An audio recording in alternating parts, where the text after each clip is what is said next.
Welcome to the Focus on Why podcast. I'm Amy Rowlinson and I ask my guests one simple question. Why? Focusing on the importance of why, I share with you the relatable, uplifting and inspiring conversations I have with people from all walks of life. This podcast will encourage you to focus on your why to enable and empower you to achieve the success you desire. Have a purpose, have a plan, focus on why. Today on the Focus on Why podcast, I am joined by Shilpa Panchmatia, otherwise known as Shilpa P. Welcome. Thank you, Amy. It's an honor to be here with you today. I've been listening to you all through summer on lockdown walks, and here I am today with you. Thank you. Oh, absolute pleasure. And it's so lovely to hear where people have been sort of tuning into the show from and what they've been up to, because that's the beauty of a podcast, is it's so portable. It can be taken wherever people go. It's been a fantastic revelation that podcasts are the new Netflix now. I've heard of many friends say, well, my husband's away, so I'm going to be sitting catching up on podcasts and I'm binging on them. And it's revolutionized the way that we consume information, content, and it's fabulous because we can multitask. Much of my podcasting is either on my walks or when I'm in the kitchen. Absolutely. And at the beginning of May 2020, there were 1 million podcasts. And as we sort of edge towards the end of this year, we've had a growth of almost 900,000 more. That's phenomenal. It shows the explosion. And we've only just touched the tip of the iceberg. Yeah, for sure, because there are over 37 million YouTube channels. So there is going to be a similar sort of growth in this area, I'm sure. It's phenomenal to see the amount of content that we have, the amount of educational, entertainment sources that we have. We're all walking encyclopedias these days with all this information. It's fantastic. We never had this. I never had this growing up. I had those. Do you remember those Britannica encyclopedias? That's where my learning would come from. And if I was naughty, I had to go pick one and read one. Yeah, it was really, because it was obviously sectioned into the sort of the alphabet. So you had, very small portions for sort of, I think, A to B, A to C or whatever, and then all the way through. And it was interesting to have one of those or have the whole set on the shelf. And also, if you didn't know the answer to something, you'd have to wait for the library to open and trot down at the weekend and go and have a look for the answer. And now you've got Siri, Alexa, you've got all sorts of things. Oh, she's just woken up. That's brilliant. Absolutely. Most conversations nowadays end in a Google search. So bring us up to speed with where you are and what you're up to right now, Shilpa. I've been an accidental entrepreneur and I've enjoyed a fabulous journey, and I celebrate 21 years next year. So, Amy, get ready for the party. And 2 years ago, I found myself being an accidental business coach, and it's been an absolutely beautiful journey, really allowing me to share my passions of supporting business owners. I love helping people, and through my journey of being a business owner, I've had so many experiences and learnings myself. So, they say that it's so magnificent when you find your calling in life. I almost feel that all the trauma and late nights and the challenges, because it's not all fun and roses running a business, and businesses in my case, have been worthwhile. I feel I've come home, being able to support, inspire, empower people through their day-to-day living and through to the day-to-day ability to make a living. And it's fun and highly, highly enjoyable. And I can understand how you can become an accidental entrepreneur, but how do you also become an accidental business coach? Because you're quite purposeful. Yeah, so I ran a coaching company way, way back in 2003 when coaching was just becoming popular. And we created and trained a lot of life coaches, success coaches globally. The business got bought out, and I decided that I didn't want to do coaching because everybody was a coach. And I wanted something bigger, so I went into software development. And I thought it was the end of coaching for me. And when I'd sold 2 years ago a social media agency, I got invited to do some consultancy work, and I found out that I was actually really enjoying coaching element of it.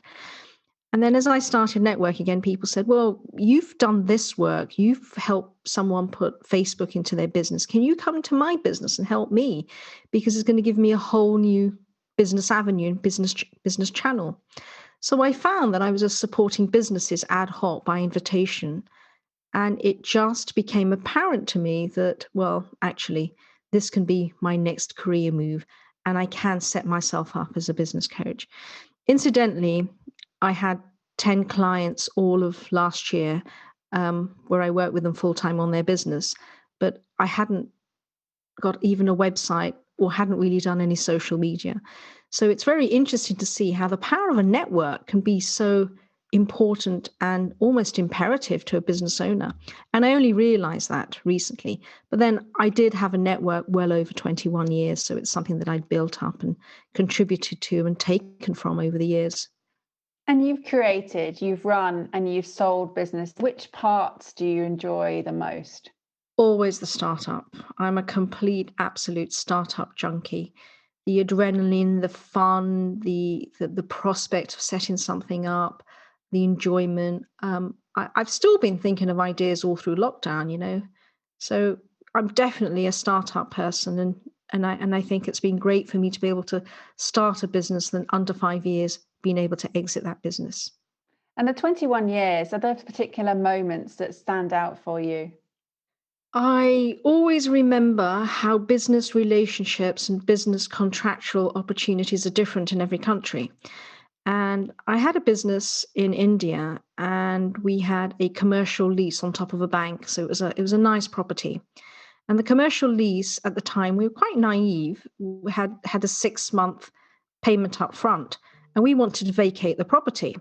So we said to the landlord, we wrote to him very nicely and said, look, we're going to vacate the property. Do you mind if we give you the 3 months notice and you take the 3 months rent due from our deposit? And then all you do is return the 3 months minus if there's any expenses or any issues.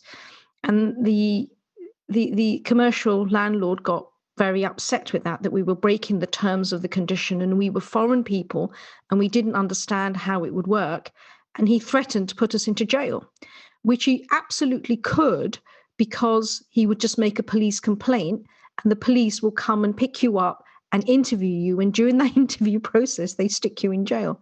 Maybe in my imaginative mind, I extrapolated it too far. But Amy, I spent 2 full days being absolutely scared I was going to be in jail in a foreign country on my own. Joyful moments, having firsts in industries, being one of the first social media agencies for professional services companies, accountants and lawyers, selling web design, when it first started. And in those days, you would pick up the phone, you would ring people. And I remember going to a networking meeting and then having a subsequent meeting, and the lady saying to me, well, why would I need a website? So that's kind of, when I look back upon it, I think, it's been phenomenal to have done that.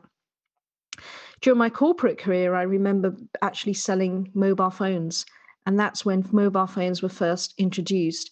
And we'd go to exhibitions. I worked for Ericsson. We'd go to exhibitions and we'd have this great big suitcase over our shoulder. And that was quite interesting to actually, I remember speaking to people then and saying, this is the communication of the future. It was called the PCN network. And this means that one day in the future, you won't be ringing someone at home, in the office, at their grands. You will actually pick up the phone and you will ring them on their phone, and it will be person to person. And wow, here we are. And when I look back, I'm in awe of the advancement that we've made as a society.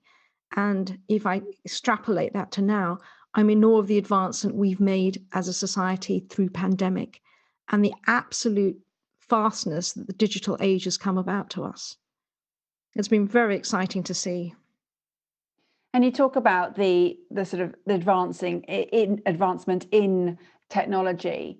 How have you found the pandemic for you personally, and how have you found not being able to physically network? I found it really hard initially, if I'm honest with you, Amy. I'm very much a people person. And so my client sessions have all been in person where I go and sit with my client and we work on the business and I'm helping their teams. And all of a sudden, my clients' businesses were topsy-turvy. Um, the world was topsy-turvy, and we all had to find new ways of working in this online world. And look how beautifully we've all adjusted. So it gives me faith in humanity, in our own ability as human beings to change. And I look back to the beginning of the pandemic and how difficult it was to now thinking, actually, we all had challenges as individuals, as businesses, as teams, and we've transcended them all the way through. And that's been fantastic. And you talk about when you were working in your startups about how sort of all of the challenges and the late nights were worth it, and yet you finally found your calling in life. How do you know that? I feel very excited to do the work that I'm doing. And I'd always read about this, but I didn't really believe it. And of course, through my career, I was always seeking what is the work you were born to do, if anything, such thing existed. I think Nick Williams wrote something very important about this about 20 years ago, and it became the thing to do. Are you finding your life purpose? I don't feel like I work. I think that's the key. I actually feel like I'm just having conversations and just having fun with my clients and with my communities. Whereas previously, I probably had to-do lists, I probably had a fair amount of tension, a lot of goals. Um, I don't find I have many goals. I'm more purposeful and more living of the moment these days. So it's a very relaxed, calm place to be. And if you tried to explain that to the Shilpa P from 10 years ago, how would that have been received? I think she had plans and ambitions and a set way of thinking and being. And the last 10 years have most certainly shown me that there are many ways to look at things, many perspectives. And sometimes we have to get out of the chair we are in now and go and sit in another chair, but look at ourselves in the first original chair. And that's really going to change the way that we think about ourselves and our lives. Life is so infinite. There are so many opportunities for us in life. We can be who we want to be in the world, but we have to change the way we think and we feel about life. That's certainly been something that I've learned in the last 10 years. And where have your inspirations come from? I think my initial inspirations are from my family. I come from a community of business owners, and I've seen my brothers and my cousins and my own parents um, bootstrap startups and be incredibly successful with them. And then you've got many people in the big wide world. Richard Branson always fascinates me with how he gets into so many different sectors and so many different business areas, even without having the knowledge.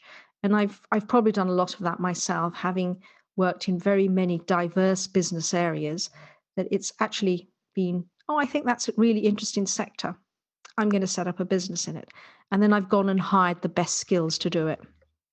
You've got a family who are all creative, and you obviously are creative yourself.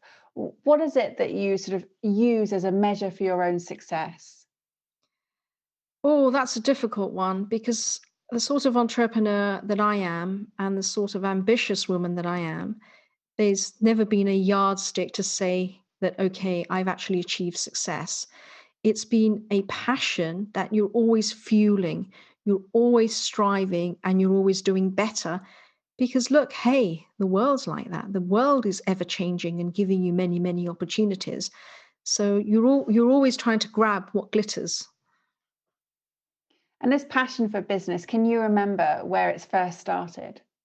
I think I must have been a kid and I was selling lemonade. I remember the road and putting up a stall, and it was 5p for a jug of lemonade. And growing up in an entrepreneurial family, that was always dinner time conversation, dinner table conversation, family gathering conversations. Everybody was in business, and you were always looking for opportunities in business. Being an immigrant family, my community were all trying to settle. I think one of the most poignant memories of my childhood is my uncle, who a very successful businessman and philanthropist. He would come to visit us from Canada, and he would ring me up on the phone and obviously on a landline phone and say, "Well, I'm coming to visit. I want to talk to you about the economy." So I'd run to the shops with my 10p pocket money or 20p, whatever it was, and buy myself a copy of the Financial Times. So here I am, age something like 12, reading the FT and understanding what's happening in the world. That's fantastic. I love that. And you're not just about the business, though. There's other facets to you that you get involved with, and you're a very spiritual person. How do you find the spiritual element folding into your passion for business? It's been a gradual shift as I think the world and businesses have become, may I use the word spiritual, purposeful, socially aligned. And I feel a lot more comfortable knowing that we're doing good in the world as opposed to purely and absolutely having one mark for business, which is profit. There are many, many elements that help you make that profit. I do believe that business is there fundamentally for profit, if that's what you want. And many businesses, non-profits, exist adequately well. And I'm finding more and more entrepreneurs are looking for that. It's not just about the riches that we see on the Instagram pages. So there's an element of profit with purpose. I think that's massive, profit with purpose and leaving a legacy, making some good in the world, and the world as a whole growing and advancing. And you talk about leaving a legacy. Is it almost that you want to create a living legacy? I think it makes sense. Yeah, I always say, send me flowers now. Don't wait till I die. It's very important to do what you want to do in this life. Whilst I believe that, we come back many times in this world, and the spirit never dies. And live your life now. Grab every opportunity you have. I always say that I want to die all shriveled up and used up. I don't want to be dying all pristine. So live your life, give as much as you can, have the experiences that you want, and completely and totally, absolutely fulfill your desires now. And what would you say your life purpose is right now?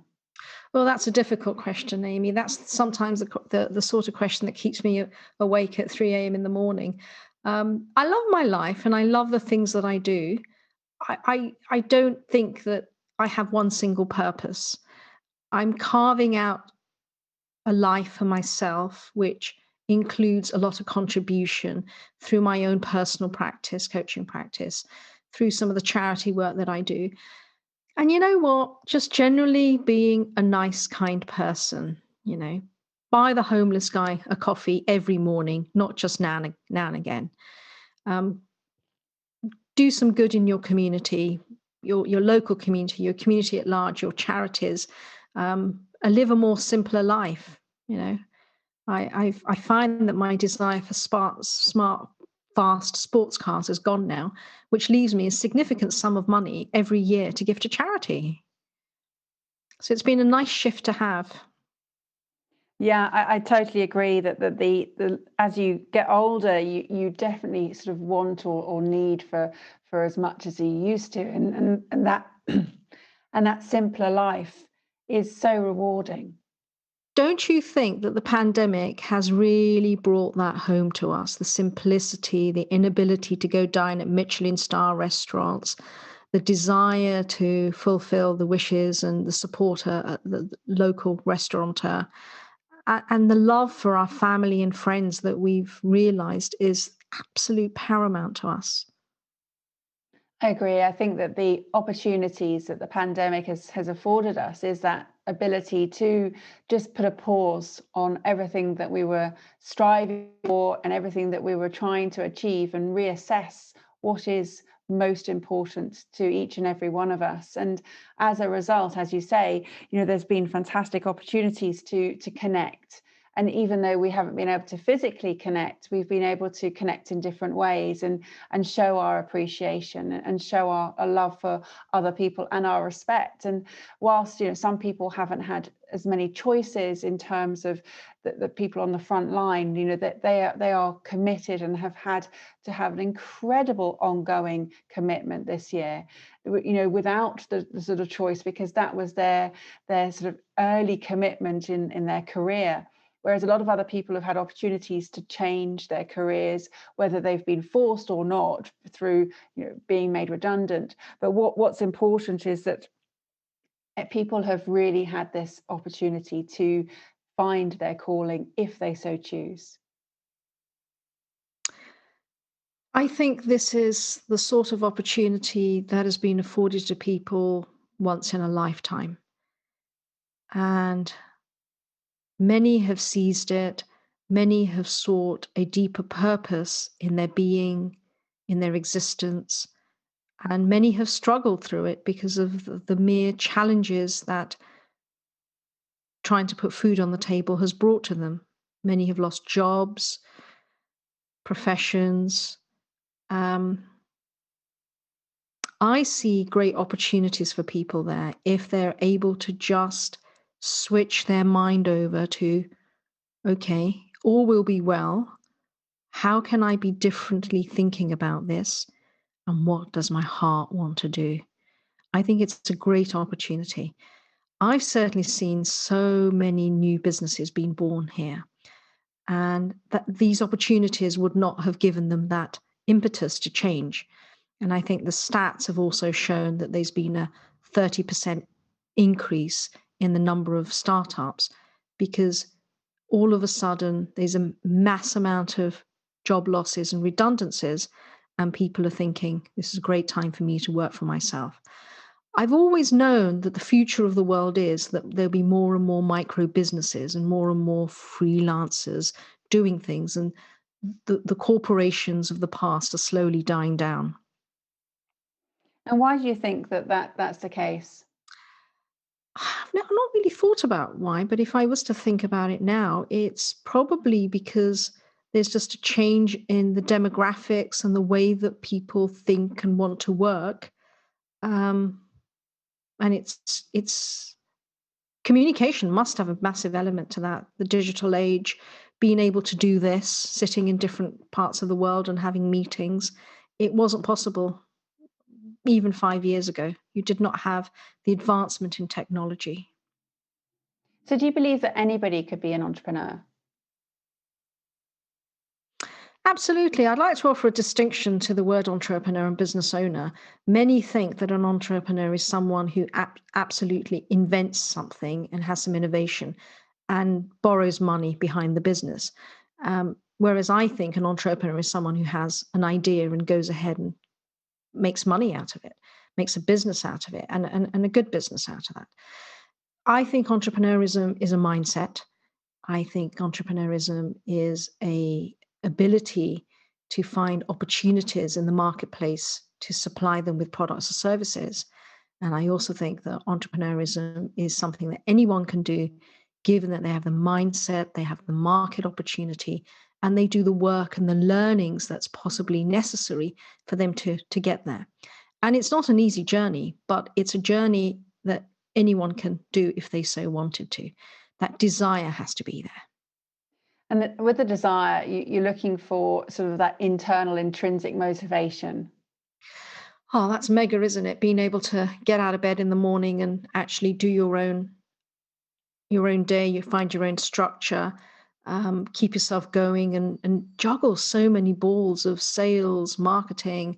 Today, you've got the digital age of social media, finance, manufacturing, whatever's involved. For many, they like that variety. For some, they get overwhelmed. So I think you've got to be the right sort of person. And if it calls you, it calls you. So you enjoy reading, you enjoy being inspired by people and through podcasts. How do you sort of source your various different inspirations? So I think they just pop out at me. You may be walking past a bookshop and think, oh, that's a great book. You may be surfing something, or in these days, we spend a lot of time on social media. Someone will have recommended a podcast, a book, and you'll think, this is great. And I'm pretty organized, so I'll have a list and I'll just queue it up. And I think that's the way that I work. And then, of course, I have an assistant called Alexa who will just give me those things as I go along. So it's a great way to stay informed, enjoy learning. And I love future trends. I love knowing what the future of the world is. How is artificial intelligence going to change our world? And the only thing I get scared about is those sort of science fiction kind of movies. I mean, sometimes I think in pandemic times, we're living it. We're all running around with these masks on. I wake up and I go, is this actually happening? Well, it is, unfortunately, and unfortunately, there have been equal amount of opportunities and sort of challenges that we're all facing in this pandemic. And you say you found your calling for in life, and we've talked about that. What's sort of next on the horizon? What does sort of 2021 look like for Shilpa? Enjoy it. Enjoy life more. Travel more. I've been fortunate to have traveled to 135 countries. But my thirst for travel and exploration of cultures continues. Pandemic made me, I've always been a trekker, but the pandemic allowed me to walk and trek a lot more because I wasn't going to the gym. I'd love to climb more mountains. So it's more of a personal journey, serving my clients, which I'm very lucky I have a full coaching practice. I'd like to launch a mastermind, so I'm supporting more smaller businesses that are coming into the marketplace and working with them. And climbing more mountains, physically, but also from a metaphorical sense, what is it you'd like to achieve? I feel very content with my life at the moment. I feel I've reached the highest peaks, and time for me to just sit and enjoy the views of the plateau. I love that. That's great. And are there any particular books that have sort of given you a sense of peace or a sense of understanding in the world? Yes. If I was to be asked, what are the 2 books that have changed your life? I think they're both rather kind of spiritual, purposeful books. One was The Road Less Traveled by Gregory Scott Peck. I hope I've got that right. And the first line on that is very rememberable right from the beginning. And the first line says, life is difficult. And once you accept that life is difficult, it actually makes it easy because you've overcome possible challenges you've had with life and you accept life is difficult. And that makes all the difference. That's brilliant. I think the author is M. Scott Peck. I think That's you got M. Scott Peck. I got a little bit challenged with that. Yeah, and how he talks about how self-discipline is so important for a good life. Because when we know what the worst is, we're free to see what is beyond it. And I love that he talks about self-discipline, because I think it really does make a big difference in life if we can create that level of discipline. With discipline in life or in business, we can solve problems. People can understand that problems can go away. And discipline gives you that thing called choices, which is also important. And I always remember that book, Amy, because it kind of made me realize that it's okay if you have challenges in life. We all have them.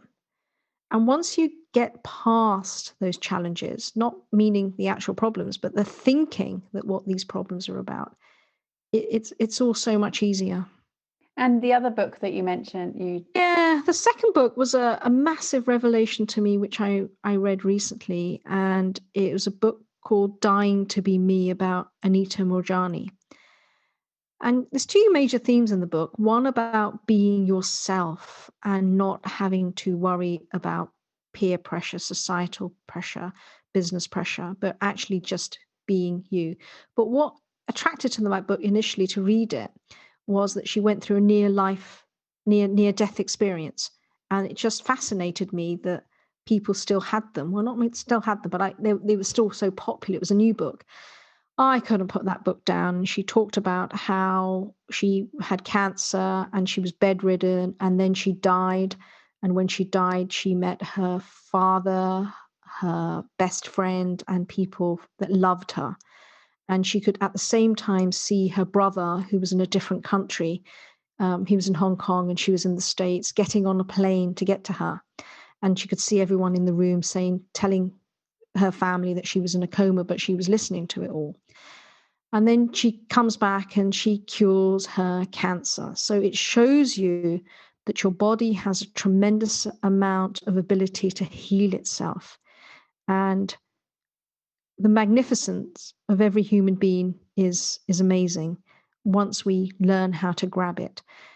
And I just found that whole book, that whole episode really, really, really fascinating.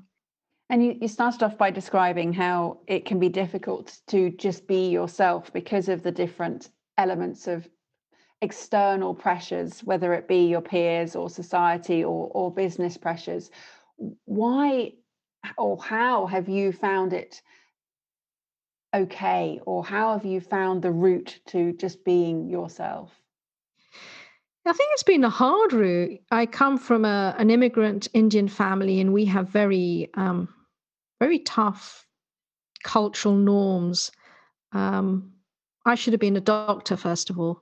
How dare I be a business owner, a female founder? I think it's pretty cool, actually. And then, I should at some point be married with children.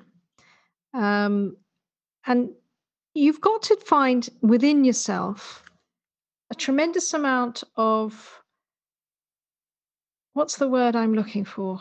Um, faith and conviction in yourself. Really dig deep and live it. Live what you want to do. If it's your intention to run a business, if it's your intention to be CEO of a large corporation, you can do it. If you have a passion to build and innovate and write software, there's nothing to stop you. You've just got to learn the skills, have a good, well thought out plan, and have the absolute mindset that you can do it. And my mother always says, if you want to do something, you can. Don't ever think you're ever going to fail. Just do it. You can. I mean, I think Nike stole that phrase from my mom, not the other way around. Just do it.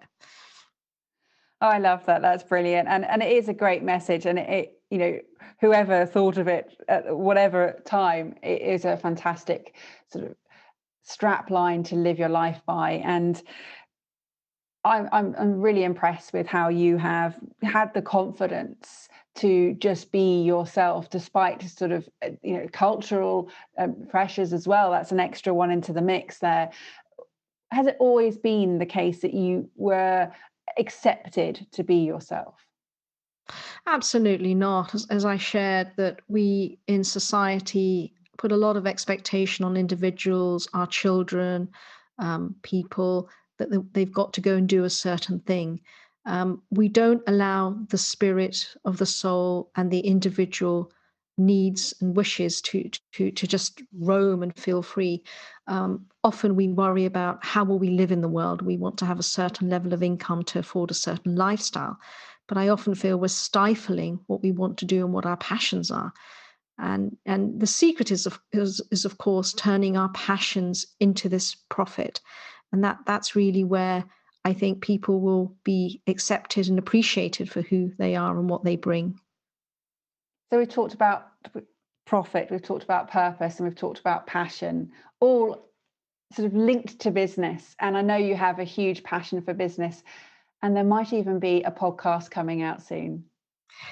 Absolutely. Passion for business, all about individuals that have made a difference in the business world and shook up the business world. And it could be through their innovation, through their thinking, through their social causes. But they're fresh thinkers and they're change makers, and they have a laser sharp focus on what they're doing. We talked a little bit about this within our conversation today, and I certainly believe that entrepreneurs are very different people. They're a different type of people, and we need all sorts to make the world go round. And they always want to make a difference in the world. That's the common theme that I see with entrepreneurs. Often it's they want to earn massive amounts of physical wealth to enable them to do something. But the bottom line of that obviously is that they're looking for something different in that process. I'm really excited about launching my podcast, and a lot of my inspiration came from listening to you. Oh, that's great to hear. Is the ripple effect taking place again? Absolutely. Well, I just want to say thank you so much, Shilpa, for coming onto the podcast today. And I really look forward to hearing and seeing and listening to your launch of your new show. How would people get in contact with you? I tend to live on LinkedIn, Shilpa Panchmatia, Shilpa P. I'm on Instagram, Shilpa TV, Twitter, Shilpa TV, and my website is shilpa-p.com. Fantastic. Well, I'll make sure all of those go in the show notes. And I just want to say thank you so much for coming on the show and sharing your passion for business with everyone. It's been really interesting. What are your final words for the audience today, please? Thank you, Amy, for having me. It's been a pleasure to speak to you. I think the message that I really like to inspire people with, and something that I live every day myself, and don't get me wrong, I falter many days, is that be whoever you want to be and do whatever you want to do in the world.